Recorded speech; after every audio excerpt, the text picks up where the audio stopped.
Hello， 大家好，来，老师今天脑袋是龙里的，对面喏，今天对面是龙里个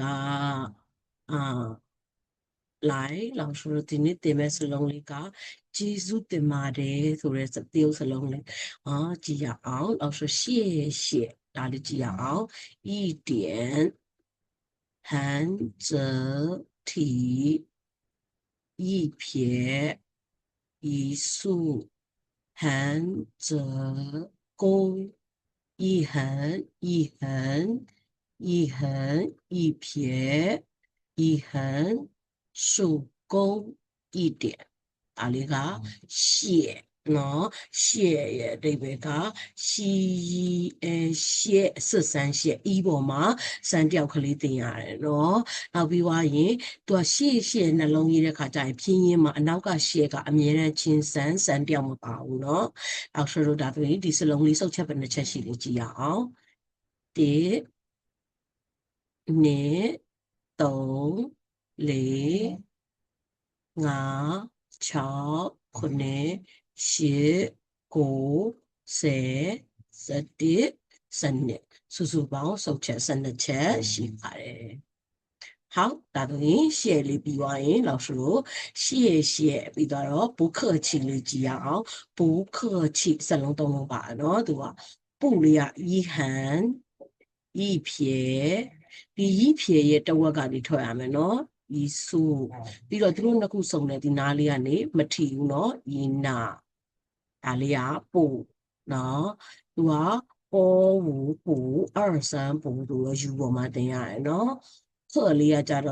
一点水的，一撇横钩，木的因素比如嘛，一撇横撇一捺，比如嘛，一竖横折一横，哪里啊？课，气里啊，一撇一横一横横斜体，喏，哎着不课里啊，可以个。气都爱莫嘛定ရမယ်เนาะ不客气ဒါဆိုရင်ဒီစလုံးသုံးလုံးကစုပ်ချက်ဘယ်လောက်ထိရှိလဲကြည့်အောင်เนาะပူလေးကတစ်ချက်နှစ်ချက်သုံးချက်လေးချက်သူကစုစုပေါင်း၄ချက်ရှိတယ်ခလေးကတစ်ချက်နှစ်ချက်သုံးချက်လေးချက်5ချက်6ချက်9ချက်10ချက်9ချက်ရှိတယ်ချီလီယာတစ်ချက်နှစ်ချက်သုံးချက်လေးချက်စုစုပေါင်း၄ချက်ရှိတယ်နော်好老师ဒီနေ့谢谢不客气的ရေးပြပြီးပြီဆိုရင်နောက်ထပ်နော်ဟွာလေးရေးနှလုံးရေးပြအောင်မယ်နော်ဒီနှလုံးကတော့ကြိုက်ခြင်းသူကကြိုက်ကြိုက်လေးကရီးဟန်အရင်ဆွဲတယ်ပြီးတော့မှရီစုဟန်ဇကို一横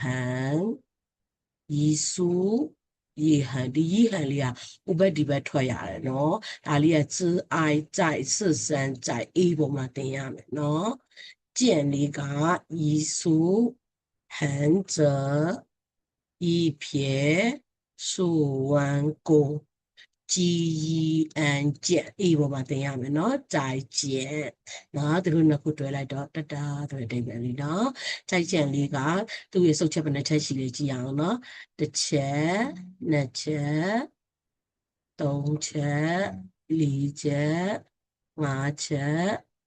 6ချက်ရှိတယ်စုစုပေါင်းစုပ်ချက်6ချက်ရှိတယ်เนาะကျန်လေးကတစ်ချက်နှစ်ချက်သုံးချက်လေးချက်စုစုပေါင်းလေးချက်ရှိပါတယ်နော်ကြိုက်ခြင်းနော်ကြိုက်ခြင်းလေးပြီးသွားရင်老师လေးရေးပြမယ်နော်一横一竖一横一撇一撇竖弯钩ဒီအပေါ်ကရေစုနဲ့အောက်ကရေစုနဲ့ကလေအလယ်မှာတော့မထိတာဒါပေမဲ့တန်းတန်းလေးဖြစ်နေရမယ်နော်来老တူတယ်လဲအောင်老三三老 A ပေါ်မှာတင်ရတယ်เนาะသူက来一竖竖撇一横一竖横着钩一竖သူက诗အိုင်ပေါ်မှာတင်ရမယ်နော်တော့ချွတ်ချွတ်ရှနောက်မှာလိုက်တဲ့အိုင်လေးကရီးဆိုတဲ့အတန်မထွက်တော့ရှလို့ပဲထွက်ရတယ်နော်လောင်ရှနော်လောက်တစ်လုံးနဲ့ဆိုရင်အိုတော့ရှတစ်လုံးနဲ့ဆိုဆရာမနော်နောက်ခုတွဲတော့လဲဆရာမပဲနော်လောင်ရှလိုက်လောင်လေးကပြီးခွားပဲနှစ်ချက်ရှိတယ်လောက်ဆိုလို့ကြည်ရအောင်တစ်ချက်နှစ်ချက်သုံးချက်လေးချက်ငါးချက်6ချက်ရှလေးကတစ်ချက်နှစ်ချက်သုံးချက်လေးချက်ငါးချက်6ချက်စုစုပေါင်း6ချက်ရှိရနော်အော်ဒါဆိုရင်လောက်ဆိုတို့ဒီနေ့စလုံးလေးလုံးရေးပြပေးသွားပြီနော်လောက်ဆိုနောက်ဗီဒီယိုမှာပြန်တွေ့ကြမယ်大家再见